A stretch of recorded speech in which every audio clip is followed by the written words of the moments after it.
Eh bien, bonsoir à tous. Merci, vous êtes nombreux, c'est cool, ça fait toujours plaisir. Je suis super contente, je veux juste te dire merci Michel pour commencer. D'abord, moi, je trouve que le parcours de Michel dont il va nous parler, en fait, je trouve que sa particularité, c'est qu'il a une grande variété d'expériences diverses et qu'il est lui-même. Alors, juste Michel, sache que ce matin, je disais aux enfants que le stress, en soi, parfois la timidité, en fait, 99,9 des judokas, je pense, à un moment donné, s'y retrouvent confrontés, probablement. Et donc, je leur expliquais que ça, c'est entièrement normal et que l'idée, c'était d'aller chercher les solutions. Et ben voilà, on a en chair et en os quelqu'un qui va nous raconter, parce qu'il est passé par beaucoup, beaucoup de facettes, beaucoup aussi de solutions testées. Et du coup, je suis super contente qu'il puisse nous parler de son parcours en préparation mentale qui est très, très riche. Et en fait, Michel, je l'ai rencontré comme ça. Au début, je l'ai rencontré par Facebook. On suivait un peu nos profils. Moi, je voyais comment il se préparait, ça m'inspirait. Et puis voilà, jusqu'au jour où 2, 3 semaines avant la compète, j'ai eu un gros coup de mou dans ma préparation. Donc, j'ai osé un petit texto, un petit messenger à Michel en disant, bah, toi, 15 jours avant, moi, j'en suis là, je suis perdue. Et lui, il a carrément osé appeler directement sur Messenger. Il m'a remis bien sur les rails. Là, on n'est plus avec des gens où on se connaît virtuellement. C'est voilà, c'est l'occasion qui fait ça. Et du coup, je trouvais que c'est marrant que ce soit toi qui sois là ce soir, aussi connu virtuellement, mais comme quoi il y a des vraies amitiés, relations qui démarrent comme ça. Et après, on se croise sur les tapis en vrai. Donc, c'est super. Et bien, Michel, écoute, c'est à toi. Le mieux, c'est, ben, comme on a dit, peut-être tu commences un peu à présenter ton parcours. Bon, rapidement, pour qu'on ait le temps aussi de passer sur toutes les questions, mais qu'au moins on voit un petit peu bah, pourquoi en fait tu vas être amené à parler de préparation mentale ce soir. Pourquoi tu es en première ligne sur la préparation mentale, quoi. Allez, d'accord. Bon, premièrement, moi, je suis un compétiteur dans l'âme, on va dire. Donc, ça fait quelques années maintenant que je combats sur les championnats d'Europe, les championnats du monde vétérans, le circuit national. Plus ou moins, ça dépend des années, ça dépend de ma préparation. Enfin, voilà. Ce qui m'importe vraiment, c'est les championnats d'Europe et les championnats du monde. Et je me suis toujours pas mal débrouillé, j'ai toujours ramené une médaille, sauf la première fois à Malaga où j'avais fini cinquième, mais ce n'était pas une mauvaise chose parce que du coup, ça m'a fait rebondir tout de suite. Et par contre, j'avais jamais ramené de médaille d'or jusqu'à cette année. Et c'était assez compliqué à vivre parce qu'il m'arrivait souvent de perdre en finale au niveau des championnats d'Europe contre des adversaires valeureux, mais que j'avais toujours battu jusqu'alors. Donc, je me suis rendu compte qu'il y avait quelque chose que je ne maîtrisais pas et qu'il fallait aller un petit peu chercher ailleurs la clé du succès, quoi, voilà. Et donc, du coup, alors j'avais déjà fait des prépas mentales, on va dire, un petit suivi personnel par rapport à mon calme légendaire il y a quelques dizaines d'années. Euh, ensuite, j'avais fait une prépa avec une psychologue sportive dans un grand centre d'entraînement sur Aix-en-Provence. Ça m'a un peu éclairé, ça m'a donné des pistes, mais je ne suis pas très très fort moi, pour les souvenirs. Donc, ça fait une dizaine d'années. Ok. Ensuite, le suivi avec la psychologue sportive, là, c'était encore de la PNL, hein, mais c'était vraiment axé sur le sport. Elle s'occupait que de sportifs. PNL, tu peux préciser, ça veut dire PNL, ça veut dire La programmation neuro-linguistique, en fait, c'est un peu de l'hypnose avec. Bon, je ne connais pas tout à fait la technique, je ne sais pas le faire, j'en ai profité. Euh, C'était pas mal du tout, ça m'inspirait bien, mais je ne voyais pas de différence en fait au niveau ni de mon comportement, ni de mon ressenti par rapport aux échéances, mon angoisse, parce que j'étais très angoissé avant les compétitions. Ça ne se voyait pas, mais moi je le sais. Euh, voilà, donc c'était superficiel, quoi, voilà. La troisième expérience, elle a été différente parce que c'est mon ostéopathe qui fait aussi la préparation mentale. Donc, j'avais déjà un lien fort avec elle, elle me connaissait bien. Donc, elle avait déjà vu un peu ce qui allait pas parce que ça fait des années qu'elle me soigne. Donc, on a été dans le vif du sujet. Alors là, ça m'a bien éclairé, ça m'a ouvert des pistes. Mais pareil, il y a des moments où le doute s'est installé et c'était plus fort que moi. Enfin, c'était immaîtrisable, quoi.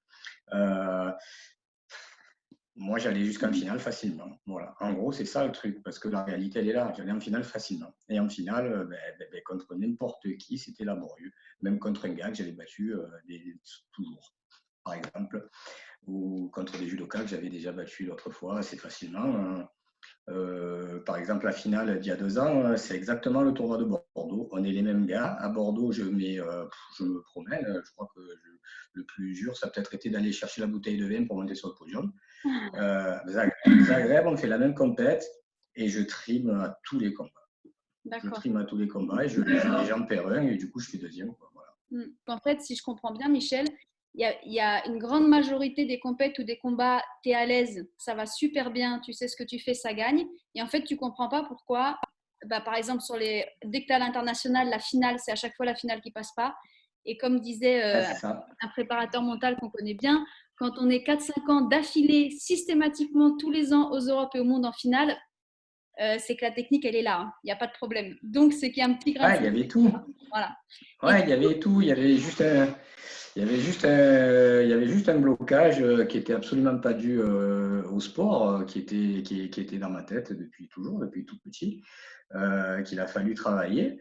En fait, ça a pris rien du tout. Ça a été super facile. Il a suffi de discuter avec un monsieur qui sait très très bien le faire et puis c'était terminé. Et quand on en a reparlé après, parce que j'ai fait un suivi avec Pierre, que tu connais bien d'ailleurs, et moi, il m'a épaté parce que le jour du championnat, il était là, au championnat du monde à Marrakech. Et moi, j'attendais ma dernière séance parce qu'on n'en avait fait que 5 et on devait en faire 6. Donc, j'attendais ma dernière. Il me dit, ouais, c'est bon, on la fera plus tard, on la fera plus tard. Bon, je vais me poser et je lui dis, bon, mais on l'a fait là. Il me dit, bah non, on va manger, on la fera plus tard. Et le soir, je lui dis, bon, on l'a fait là. Je lui dis, mais non, on la fait pas, c'est bon, t'as gagné, c'est fini, t'as rien à faire, quoi. Et moi, j'étais tout retourné, tout bizarre. Et c'est vrai que le lendemain, c'était cool, fluide, facile. Voilà, il n'y avait plus le grain de sable. Et je vous raconte tout ça parce que après j'ai posé la question à Pierre parce que ça m'a travaillé quand même. C'est assez impressionnant de se voir changer, quoi. C'est même inquiétant. En fait, c'est bien parce que ça va dans le bon sens, mais c'est inquiétant. Donc, je lui ai demandé depuis quand il savait que c'était fini et que c'était bon, que j'avais plus ce blocage. Il me dit, bah, avec toi, depuis la première fois, on s'est parlé 1 heure, c'est bon, je savais. Voilà. Donc, je ne sais pas comment ça marche. Moi, je suis tombé dedans, voilà, un peu comme Obélix dans la marmite. Mais je suis obligé en vivant un peu les deux côtés de la prépa mentale, oui, je suis obligé de voir que le résultat est là et que je ne l'ai jamais eu jusqu'à présent. Et cette année, j'étais loin d'être le plus fort des Michel Comte de tous les ans. Et par contre, le championnat, c'était le plus dur de tout ce que j'ai fait, ça oui. Du coup, si on reprend dans l'ordre, Michel, pour ceux qui nous écoutent et qui ne connaissent pas forcément ton parcours, donc en fait, tu me dis si je me trompe, hein, depuis 4-5 ans, tu es sur les circuits, donc vétérans, ceux qui ne connaissent pas, vétérans, c'est toutes les compétitions de judoka qui ont 30 ans et plus. Donc du coup, en fait, Michel, ce qu'il a fait, c'est plusieurs tournois en France. Et puis, quand on est chez les vétérans, chez les plus de 30 ans, quand on participe à des tournois en France vétérans et que voilà, que les résultats sont là aussi, on a le choix, mais c'est notre loisir, hein, d'aller aux Europes et au monde. Donc ça, c'est ce que tu as fait. Et du coup, juste pour bien préciser, et c'est là que je vais te poser des questions précises liées à la préparation mentale. En fait, pendant ces 4-5 ans, je crois qu'à chaque fois, du coup, tu as été chercher des outils et des outils, que ce soit de gestion du stress, de confiance en soi, jusqu'au dernier outil en date, qui était donc là il y a 6 mois, ce fameux Pierre, qui est donc préparateur mental, que tu as rencontré. Et donc, c'est ce que Michel expliquait, ce fameux Pierre, il y a 6 mois, en une séance, l'a débloqué. Et du coup, Michel a pu gagner en octobre. Donc, c'était à Marrakech, c'était les championnats du monde. Champion du monde sur, comme tu le dis, en plus, une compète particulièrement difficile parce que sur la douzaine de candidats, il y en avait 10 qui étaient déjà médaillés mondiaux dans les années précédentes. Donc, c'était vraiment une grosse catégorie, mais c'est passé jusqu'au bout. Est-ce que si on revient avant ce dernier préparateur mental qui t'a débloqué, est-ce que pour tous les gens qui nous écoutent et je pense aussi aux enfants qui étaient là ce matin, est-ce que tu peux citer des outils précis qui t'ont quand même si ça ne t'a pas débloqué à 100%, qui t'ont fait avancer? Parce que ce matin, je prenais un peu l'image d'une chaise pour trouver des solutions au fur et à mesure et avancer. Est-ce que tu peux citer, toi, des outils qui t'ont petit à petit fait rentrer dans cette notion de préparation mentale et de voir qu'il y avait quand même des solutions qui existaient pour certains problèmes? Je vais dire que l'imagerie mentale, sans trop savoir m'en servir et sans m'en servir correctement, parce que je m'en servais un peu dans tous les sens. Je m'en servais pour travailler un peu mes techniques et puis pour voir mes points faibles aussi. Donc, je voyais plutôt mes points faibles que mes points forts. Mais l'imagerie mentale, ça m'a permis… Tu peux expliquer ce que c'est l'imagerie mentale? Il y a plusieurs niveaux. On va dire que ça peut être des séances techniques dans notre tête, tout simplement. Par exemple, se préparer à un adversaire du style l'Italien que je rencontre là au premier tour du championnat de- du monde. Je sais qu'il est droitier, mais qui fait qu'il peut se gagner à gauche. Donc, ce combat, je le prépare dans ma tête. Je n'en prépare pas d'autres, je fais que celui-là. Parce qu'une fois que celui-là est passé, après, j'en fais un autre. Donc, ça peut être très tactique, technique. Ça peut être aussi moi, je mets tout dans l'imagerie mentale parce que c'est un peu ça. Ça peut être aussi acquérir de nouvelles techniques par rapport à quelqu'un qui nous inspire et qu'on admire, tu vois. Le voir travailler, se voir à côté de lui, le regarder travailler. Enfin, ça, c'est dans notre tête, hein, c'est du film. Hein. Puis petit à petit prendre sa place et hop, s'approprier sa technique. Et ça marche du tonnerre. Ça, Ouais. En fait, on se focalise beaucoup on se focalise tous tout le temps sur ce qui ne va pas. Et donc, dans notre tête, l'inconscient, il n'entend que ce qui ne va pas. Donc, ça ne va pas. Quoi. Et puis, en fait, quand quelqu'un nous secoue, tout va très bien, c'est bon, le combat n'est pas fini, même s'il est fini, il y a le score derrière. Voilà, on va la trouver, la solution, on va la trouver. Il faut être axé sur la solution, il faut être positif. Par exemple, en finale, champion du monde, le Hongrois, c'est un bûcheron. Hein. Il me met à quatre pattes d'un bras au début du combat, il me traîne. Je pense qu'avant, ça m'aurait fait mal, quoi, parce que ça m'aurait déstabilisé. Je me serais dit, qu'est-ce que je vais pouvoir trouver sur lui? Et puis là, je ne me suis rien demandé du tout. Là, c'est bon, je vais trouver. Bon. D'accord. Je cherche, j'ai le temps, je vais trouver. Si le combat dure 20 minutes, il dure 20 minutes. De toute façon, moi, je suis prêt. Hein. Physiquement, c'est bon, tout va bien. Donc, au contraire, au plus ça dure, au mieux c'est pour moi. Voilà, il n'y avait pas lieu de s'affoler. Après, il faut bien se connaître aussi. Il faut bien se préparer aussi pour être sûr de soi. Je crois que ça aussi, c'est une grosse clé du portail avant d'ouvrir les petites portes. Donc du coup, là, pour l'instant, ce que je retiens de ce que tu dis, il y a évidemment bien se préparer, ça c'est sûr, Ouais. physiquement, techniquement. Du coup, en même temps, je trouve que ça va en même temps quand on commence à vraiment bien se préparer, faire des séances régulièrement. Ce que tu dis, c'est se concentrer sur les points forts et éduquer son cerveau, en fait, à regarder ce qu'on réussit. Et là, ce que je comprends dans ce que tu décris de ton combat contre l'Hongrois, c'est que si à l'entraînement, on s'habitue dans son cerveau à toujours voir ce qu'on a réussi, tiens, ça passe, ça passe, et ben, du coup, en situation de compétition où il y a le stress, tout va vite, en fait, le cerveau, il a le réflexe de voir le positif. Donc, même si le Hongrois, il est malmène, en fait, le cerveau, il va pas se dire « Oh là là, je suis en danger, il est fort ». Il va se dire « Moi, c'est bon, je sais faire ça ». Il va avoir les bons réflexes de se concentrer sur le positif. Et puis, troisième outil que tu as cité, c'est donc, tu dis l'imagerie mentale. Moi, je fais comme toi, je mets tout là-dedans et je le fais beaucoup en entraînement. C'est toujours visualiser des techniques, visualiser son partenaire, visualiser des gens qu'on admire. Donc ça, c'est les trois outils. Ça va aussi servir à travailler sur des situations de réussite qui vont nous amener à prendre plus confiance en nous. Et ça, il faut le faire sans arrêt, ça. Par exemple, mais avant d'avoir un moment de doute tous les jours. Des réussites, on en a eu, donc hop, on y pense et hop, on travaille autre chose, on est prêt à aller réussir ailleurs parce qu'on a été capable de le faire. On sait qu'on a été capable, il faut se le dire. Voilà. Il faut que ça tourne, il faut que ça prenne le bon chemin dans notre tête et puis après on n'en sort plus. Mais vraiment, on n'en sort plus, c'est bluffant, Il y a deux questions des gens là qui t'écoutent. Donc, il y a une question justement qui ressemble un peu à ce que tu as vécu, je pense. C'est Ronan là qui me dit, mais moi, j'ai toujours un problème avec des combattants que je connais bien. Et j'ai l'impression que ça, tu l'as un peu vécu. Donc, est-ce que tu aurais je sais pas, des conseils ou des premiers pas à faire quand on est avec, même si on connaît bien les combattants et qu'on retrouve toujours ce problème-là. Et puis après, je te poserai la deuxième question. Alors, avec les combattants qu'on connaît bien, déjà, on commence par le début de la compète, par le jour même. C'est super facile. À l'échauffement, ce jour-là, je suis droitier. Hein, voilà, comme ça, il croit tous que je suis droitier. Je fais rien de ce que je sais faire. De toute façon, ce que je sais faire, je sais le faire. Je n'ai pas besoin qu'on m'espionne, etc. Et dans ma tête, je travaille sur tous mes points forts. Je sais exactement quel est son judo.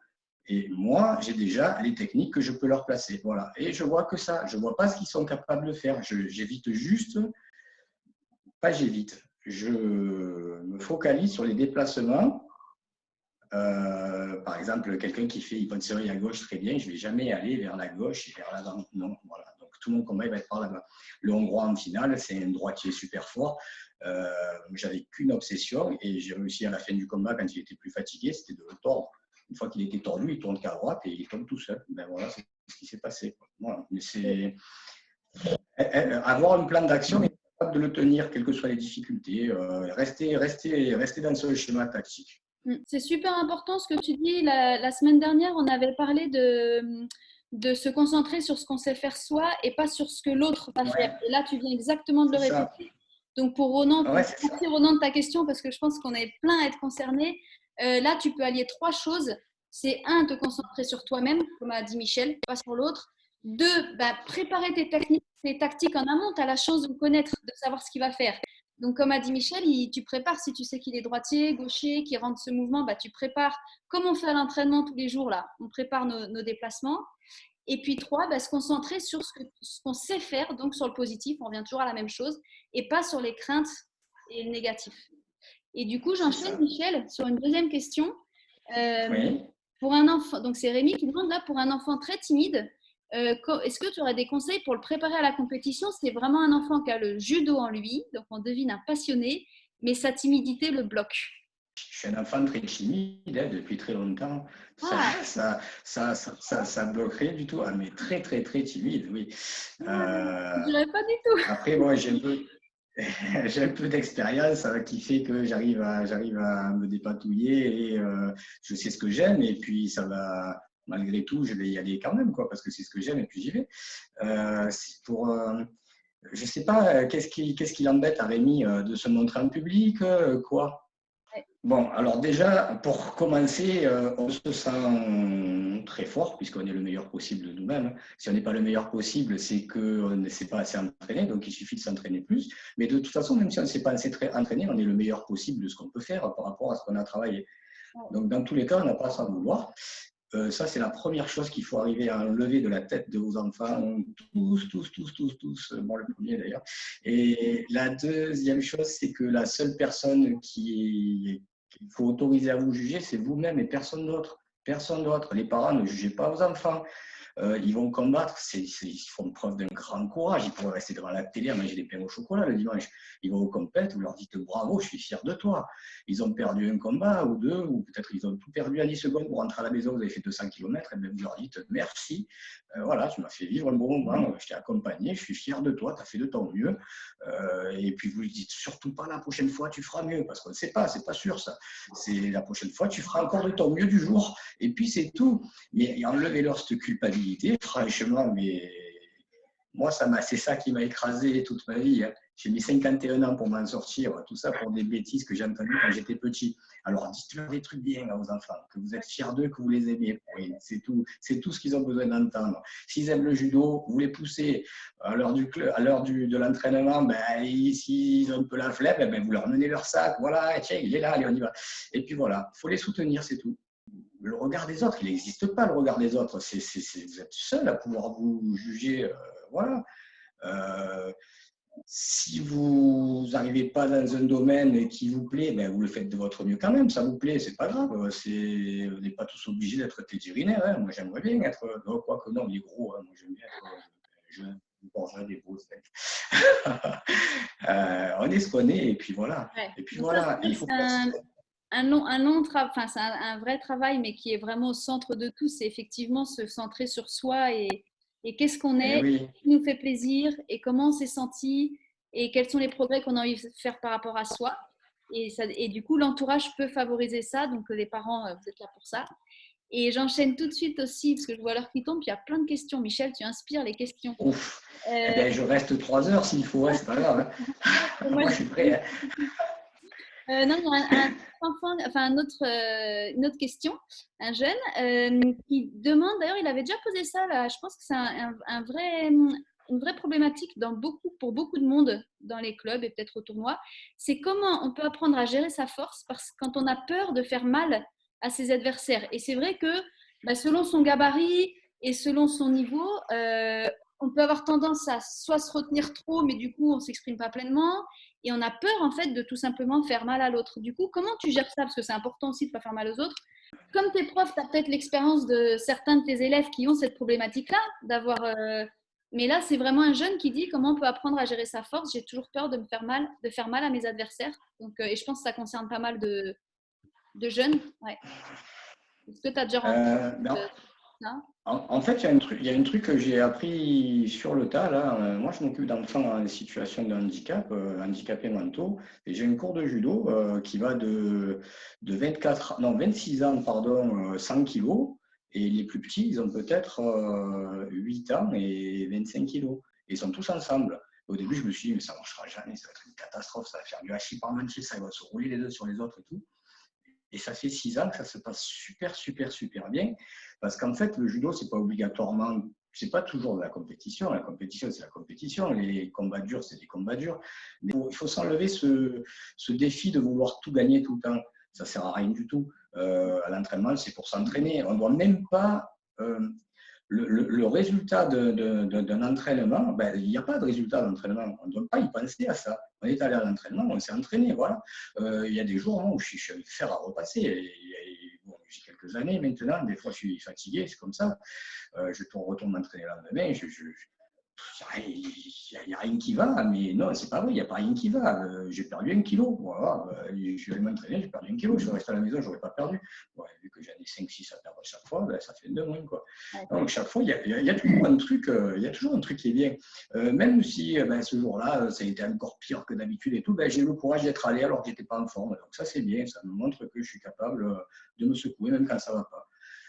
Il faut qu'on prenne le réflexe vraiment d'aller chercher ce qui est positif, parce que du positif, il y en a partout. Il suffit qu'il y ait un petit grain de sable négatif quelque part, on va le voir de suite parce qu'on a été éduqué comme ça. Et puis on va laisser tomber tout ce qui va, alors que c'est ça qui nous permet de progresser toujours davantage. Ok, donc voir ça. Alors, après, on passera. Il y a plusieurs questions sur la colère. Juste pour finir sur ce petit truc d'avoir peur de faire mal aux autres. Moi, j'y suis sensible parce que c'est très récemment que j'ai débloqué cette peur. C'est-à-dire que, donc c'est Lucas qui nous dit ça, que même en compétition, du coup, il garde cette peur. Et du coup, j'aimerais bien t'entendre là-dessus. Moi, je sais que c'est jusqu'à très récemment. En fait, bah ouais, même en compétition, je voulais pas être vue comme une méchante qui va être forte et agressive. Et du coup, bah, en fait, du coup, j'étais à 70% de ce que je pouvais faire. Et du coup, est-ce que tu as des petits trucs là-dessus? Eh ben, ça m'est arrivé aussi, j'étais comme ça, mais sans le savoir en plus, parce que franchement, sur le tatami, tout le monde te dira que je suis une vraie peau de vache. Hein. Moi, tout ce que je peux faire, je vais le faire. Ah oui, oui, oui, un combat, c'est un combat. Hein. Moi, le but, c'est mettre ippon. D'ailleurs, j'ai blessé un judoka qu'on connaît tous dans le circuit vétéran, bêtement, alors que je gagnais le combat tranquillement par 3 yuko. Il m'a tourné le dos, l'arbitre n'avait pas dit mater, je l'ai poussé. Il s'est retourné vers moi, j'ai mis Poncerenage, il a mis le bras par terre, il s'est sorti le bras. Donc, j'étais pas obligé de le faire, hein, il restait que 3 secondes. Mais bon, ben, il n'était pas obligé de me tourner le dos et pas de mater. C'est comme ça. Moi, il fallait que je mette Ippon. J'étais faire mon boulot de mettre Ippon. Et je m'en suis beaucoup eu parce que j'avais ce truc-là au fond de moi. Donc, même quand on a du judoka très dur, ben, j'avais un problème avec ça parce que je pense que je devais être turbulent, que je devais pas mal secouer ma soeur quand j'étais petit. Donc, du coup, il y avait des blocages par rapport à ça aussi. Et ça s'est débloqué avec le suivi que j'ai eu avec Pierre par rapport au championnat du monde. Voilà. Par rapport au travail sur l'identité et la dépolarisation. La dépolarisation, ça change la vie totalement. Hein. Enfin, je ne sais pas comment tu l'as vécu, je ne sais pas comment les autres le vivent. Moi, ça m'a changé du tout au tout. Je me suis autorisé, c'est tout simple, hein, on voit les choses, on se dit que finalement c'est pas mal, qu'on a le droit de le faire, on s'autorise à le faire, on se le dit dans sa tête, et puis hop, c'est bon, quand il y en a besoin, on le fait. Pour gagner le championnat du monde, il fallait que je sois roublard, il fallait que j'arrête de vouloir être excellent, donc j'étais roublard. Pas de problème, la médaille est à la maison. Voilà. Du coup, peut-être ceux qui sont intéressés par ce que dit Pierre, donc c'est le coach de Michel et puis du coup le mien aussi parce que du coup je suis rentrée dans la même académie. Vous pouvez écouter ces podcasts, je vous mettrai le lien. C'est les podcasts de l'Académie de la haute performance et il parle en fait juste pour reprendre ce que tu disais Lucas, quand par exemple on a peur de faire mal à l'autre ou d'être vu comme agressif, ben, en fait lui dans ses podcasts il explique que ben, pense à si toi tu es agressif au maximum, en fait c'est quoi tous les bénéfices et les avantages pour l'autre. Et à l'inverse, si tu te retiens et que tu n'es qu'à 50%, bah, c'est quoi les inconvénients pour lui? Et petit à petit, c'est ce qu'il explique dans ses podcasts, ça va te montrer en fait, qu'en fait, ça peut être pas mal que même en compétition, tu y ailles à fond. Et tu vas trouver que même pour lui, ça va, peut-être que pour ton adversaire, bah, ça va, on peut chercher ensemble, hein, mais ça va peut-être lui faire faire pas mal de choses. Je reviens juste à toutes les questions. Alors Michel, des questions sur la colère. Je ne sais pas si tu as vécu ça, je t'en lis deux parce elles se ressemblent un peu. Donc, il y a un en combat, justement. Comment tu te sers de ta colère dans le combat? Parce que du coup, c'est Sacha qui dit, voilà, moi j'ai l'impression d'avoir plus de force, mais du coup, plus d'attaques suicides. Donc, comment on gère sa colère pendant le combat et comment on gère sa colère quand on perd? Et maintenant, c'est un sentiment que je n'ai plus. En fait, on avait vu que la colère, c'était l'opposé direct de la. Je ne sais plus trop ce que c'était. C'était pas la motivation, c'était un truc comme de l'engagement, tu vois, d'y aller à fond. Donc, quand tu as l'habitude de penser positivement, eh ben, tu ne vas plus avoir une colère néfaste qui va te faire n'importe quoi par rapport à tes émotions, tu vas le maîtriser, ça. Donc, si on y réfléchit avant et qu'on s'est trouvé des solutions tactiques d'abord, premièrement, solution de garder son calme, des ancrages. Moi, le premier ancrage que j'ai travaillé, c'était pas des ancrages courants, moi, c'était le calme. Tu peux expliquer ce Parce que que c'est qu'un ancrage? un ancrage, c'est un état d'esprit qu'on va voir dans sa tête, qu'on va essayer de retrouver, parce que des fois, on l'a déjà eu. Donc, en l'ayant, on va donner un mot dessus. Par exemple, moi, mon ancrage, c'était calme. Voilà, et je travaille sur des moments où je suis resté calme, malgré que j'aurais peut-être dû m'énerver, mais je sais que du coup, je peux garder mon calme par rapport à ces situations-là. Et je vais inventer un geste. Un geste, ça peut être n'importe quoi. Ça peut être te tirer l'oreille, renifler, n'importe quoi, ce que tu veux. Hein. Moi, je le mets, je le garde. Il est à moi. Et quand tu sens que tu vas avoir besoin de cet ancrage-là, ben, tu repenses à cet état d'esprit, tu fais ton geste et ça vient tout seul, quoi. Voilà. C'est un outil pour maîtriser un peu ces émotions qui peuvent te submerger et te faire agir instinctivement au lieu de te faire agir intelligemment. Donc ça, Et après, ça rejoint ce que tu disais sur l'imagerie mentale, en fait, un peu. C'est-à-dire que quand on oui, prépare son ancrage, par exemple, ceux qui ont du mal à gérer leur colère, en dehors de tout moment où vous avez de la colère, ressentez l'état de calme, comme dit Michel. Faites peut-être un petit geste associé. Donc, comme il dit, hein, ça peut être je serre les deux doigts, je ferme mon oreille, je tape du pied par terre, faites ce que vous voulez. Et petit à petit, vous allez assimiler dans votre cerveau cet état de calme. Et puis, comme dit Michel, bah, le jour où la colère arrive, ça sera beaucoup plus facile de faire le geste et de revenir à cet état de calme, si en tout cas la colère vous gêne. Après, ce que j'ai trouvé très intéressant, Michel, c'est que tu disais que la colère, ça peut être vu comme une motivation retournée quelque part. ça va nous amener à agir directement. Donc, à partir où après on la maîtrise et que on agit intelligemment en gardant notre schéma tactique, voilà, ou pas. Hein, moi, souvent, les schémas tactiques,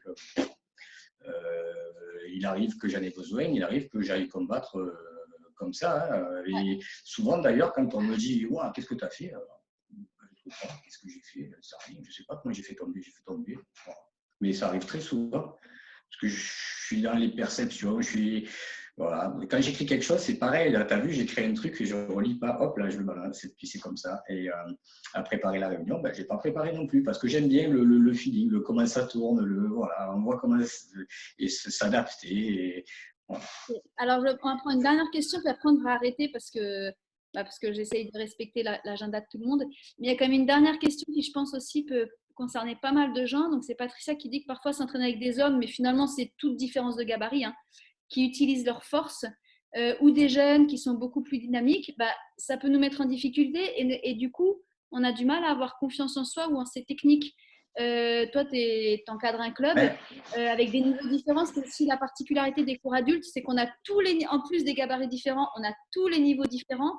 Et c'est vrai que quand on est mêlé à des gens qui sont bien meilleurs que nous, concrètement, objectivement, parfois, ça peut nous déstabiliser dans la confiance en nous et du coup, bah voilà, avoir du mal à avoir confiance en soi. Comment tu... tout simplement, on joue au combat à un point de plus que l'autre, puis c'est tout. Il faut que tous les partenaires jouent le jeu. Et les copains costauds, ils vont laisser travailler, puis ils vont essayer de gagner en mettant juste un nippon de plus que la dame, et puis voilà.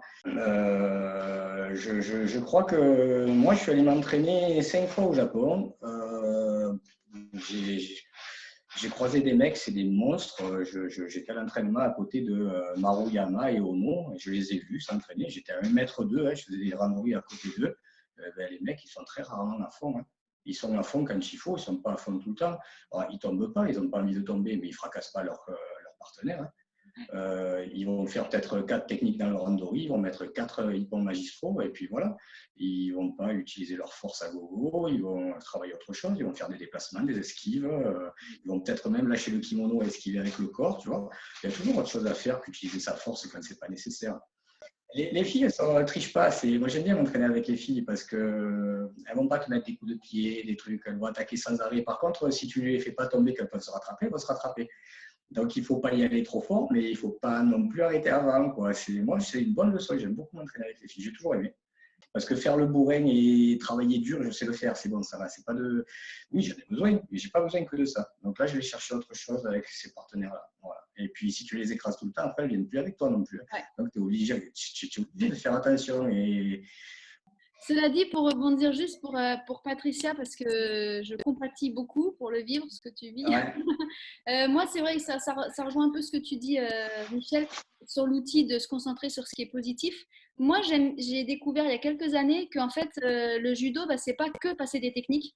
Et du coup, moi, j'ai un problème dans mon club actuel, parce que je suis à l'étranger, et c'est un club de jeunes qui sont de 12 ans à 18 ans, et c'est que des garçons.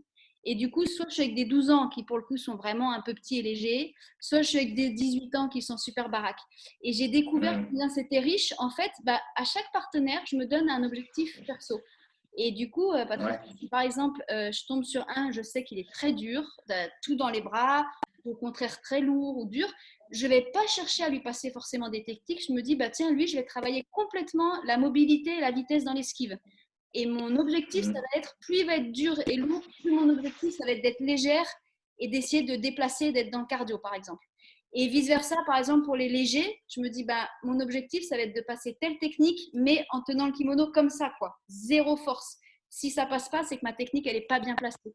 Donc, ça peut être une petite suggestion. Et du coup, il faut savoir, moi, je trouve que c'est super aussi pour développer son esprit de s'adapter soi-même, trouver ses propres solutions. Et ça, je me dis que c'est à 100% judo. Et le défi, c'est de toujours se dire, je cherche une solution, je cherche un moyen, mon moyen. Et c'est aussi un bon état d'esprit à développer. Comme on disait tout à l'heure, enlever encore l'idée du résultat d'entraînement. Parce que je pense que vous en souffrez aussi, les filles qui sont contre des bourrins. Ça, il faut le zapper complètement. Le résultat de l'entraînement, c'est de l'entraînement. Voilà. C'est point final. Je crois que c'est Thierry Rey qui était une quiche à entraînement. Bon, le mec, à 20 ans, il était champion d'Europe, champion du monde, champion olympique. Hein. Ça, moi, je veux bien être une quiche, c'est pas grave. Hein. Lui, il avait tout compris, quoi. Il avait tout compris. Il faut vraiment s'enlever ce poids-là, parce qu'après, on le traîne sans arrêt, qu'on perd le plaisir aussi. C'est rigolo. En fait, on joue à l'entraînement. Quand un copain il nous pique et qu'il met un caramel, ça peut être rigolo. Hein. Moi, quand mon fils est tombé, putain, je ne lui montre pas, mais je ris dedans, ça me plaît. Hein. Ça lui arrive qu'une fois pour le moment, parce qu'il n'est pas encore assez grand. Hein. Ça va arriver plus souvent, là, ça va arriver de plus en plus. Mais oui, je suis content, c'est très bien. Et sinon, déjà, je ne serais plus là, quoi. On tombe, il n'y a pas de prof, de pas prof, de champion, de pas champion. On est tous des judokas, on fait tomber, on tombe, point. Voilà. C'est tout, hein, on rebondit. Il faut arrêter de se mettre de la pression. En fait, le résultat, c'est le travail des arbitres, c'est pas celui des judokas. Nous, on doit faire tomber, on doit attraper, on doit mettre des clés de bras et des étranglements. Voilà, c'est tout. On y va pour ça. Écoute, c'est super, merci beaucoup. Alors, il y a déjà certaines personnes qui nous disent au revoir dans le chat. Donc, un grand, grand merci. Au revoir à ceux qui sont déjà en train de partir. Mais un grand merci. Je voudrais aussi remercier beaucoup ceux qui ont participé. Je vois qu'il y a Laetitia aussi qui a donné son témoignage, qui est à la fois prof et parent. Donc, elle sait bien de quoi elle parle aussi. Enfin, voilà, merci aussi d'avoir participé dans le chat, parce que si vous lisez, donc ceux qui n'avaient pas accès, là, vous pouvez lire les commentaires, ça donne aussi des exemples. Vous voyez qu'on est très nombreux à être concernés. Et puis, je mets Michel en grand pour te dire merci beaucoup. Un grand, grand merci. Merci à vous. Si vous voulez... Voilà, si vous voulez retrouver Michel, il est là à vos entraînements et tout, mais sinon, je l'ai mis dans toutes les publications Facebook. Vous pouvez le trouver facilement sur Facebook. Il a son compte, donc Michel Comte, ou Michel Comte Judoka. C'est ça. Voilà, on le trouve assez facilement sur Facebook. Donc, je crois que Michel, je me permets de dire, n'hésitez pas, que Michel a suivi la même formation que Emmanuel qu'on a reçu la semaine dernière. que celle à laquelle je suis en train de m'inscrire aussi. Donc, il est aussi désormais préparateur mental. Donc voilà, si vous avez des questions, vous voulez prendre contact avec lui, n'hésitez pas non plus. Et je crois qu'on aura tout dit et qu'on peut vous souhaiter une très bonne soirée. Ça va comme ça, Michel? Très bien. Entraînez-vous bien. À demain.